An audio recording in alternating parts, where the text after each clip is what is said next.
So in this tutorial, we're looking at solving equations. A couple of them are like last year's, where it was pretty straightforward.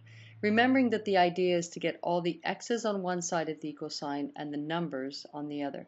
And the numbers that are constants, not the coefficients, okay, so the terms. So let's see what we have on this side. What I do is on the left-hand side, I write what I'm doing, and then I actually do it to the equation.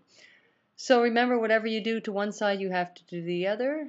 Whether you add, subtract, multiply, or divide, so that you can keep the balance. Okay, it's like a seesaw. Remember, in the online practice, that's what you did. You kept the equation balanced. Okay, so let's take a look here. So I have the three x's. I only have one term that has x's in it, so I'd like it to stay where it is. I have this 8 that I don't want. I'd like that to go to 0. So if I subtract 8 from both sides, look what happens. I subtract 8, that will go to 0. Subtract 8 here. 9 minus 8 is 1. 8 minus 8 is 0. So on this side, I have 3x. Now when I say it doesn't matter if the x's are on the left or the right, I can switch this around once I have it to this point. If 1 equals 3x, then 3x equals 1. Now I want to know how much 1x is equal to. Well, if 3 times something equals 1, it has to be 1/3. I think you can do that intuitively. But here's the mathematical thing of what you do.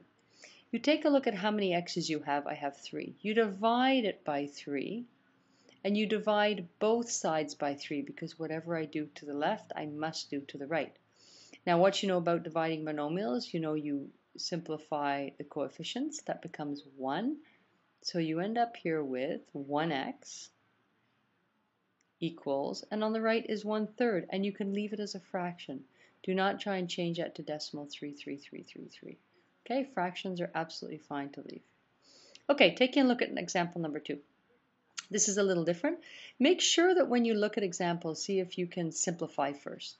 When I look at this, I know that I can simplify these two. They are like terms, therefore I can add them. So this problem is going to become a lot easier.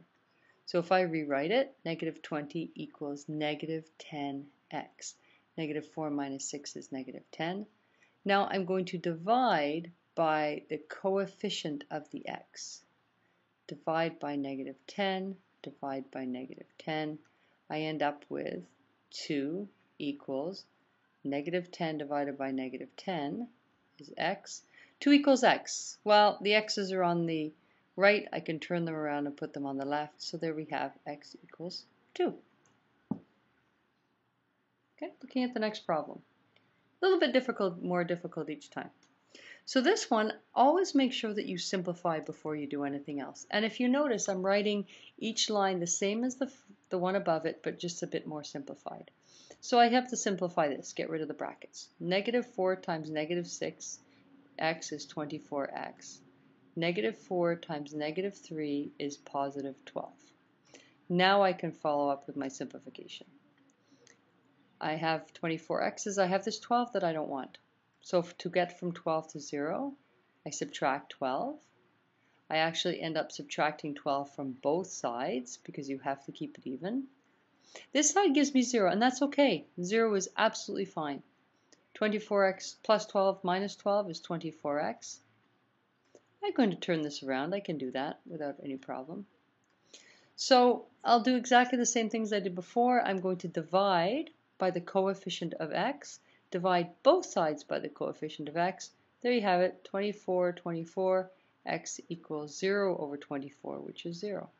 And look, if you plugged it back in, just to prove it to you, if you plugged it back in, 12 equals negative 4 times negative 6 times x, which is 0, minus 3. Let's do all this. 12 equals negative 4 times negative 6 times 0 is 0. 0 minus 3. 12 equals negative 4. 0 minus 3 is negative 3. 12 equals negative 4 times negative 3 is 12.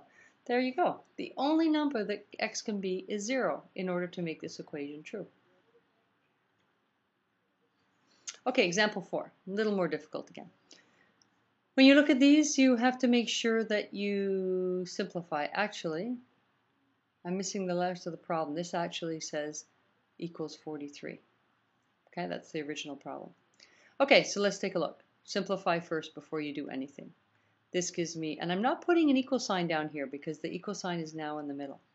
This gives me negative 12x minus 9 plus 24x plus 4 equals 43. Before I do anything else, is there something I can simplify? Look at this. Negative 12x plus 24x. Negative 12 plus 24 is 12x. And I can also go with negative 9 plus 4, which is negative 5. And that equals 43. Now, only now am I going to start adding and subtracting to both sides. Add 5 to both sides. Get rid of this. So 12x equals 48. Now I have all the x's here and my numbers here, excluding the coefficient. So then I'm going to divide by 12. Divide by 12. X equals 4. Okay? Put a nice block around that. And if you plugged in 4 for all of these x's, your answer on this side would equal 43. You can prove it to yourself. Okay, so if you go to the bottom of the sheet here, you have a Kuta worksheet that looks like this. No, it doesn't. That looks like this. Okay, it says Kuta Software Infinite Algebra. I've given you some problems to do, and they're as follows. All the solutions, by the way, are on Veracross. It says right here, which solutions are on Veracross. I'd like you to do number 3, 5, 11, 12, 14, 17, 18, 19, and 20. The rest are for extra practice, which is always good. I always give you more than you need.